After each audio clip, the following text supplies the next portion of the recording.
তারপর সেই রাতে আজ কিচ্ছু রাখবো না আজ রাজার আরাম করা সব ঘুচিয়ে দেবো। আজ সব নিয়ে চলে যাবো। আরাম করবে আরাম, দেখাচ্ছি তোমার আরাম করা।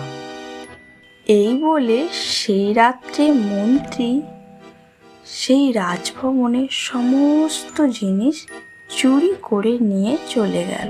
পরদিন বিকালে রোজকার মতোই রাজা বাগান বাড়িতে এলেন। আজ সঙ্গে মন্ত্রীকেও নিয়ে আসলো রাজা। তারা তিনজনে সেই বাগান বাড়িতে এসে দেখলেন বাড়িটির চারিদিকে লণ্ডভণ্ড হয়ে পড়ে আছে। ও মন্ত্রী, এ কি দেখছি? হায় হায় হায়, আমি যা দেখছি তুমিও কি তাই দেখছো নাকি মন্ত্রী? আরে ও মন্ত্রী,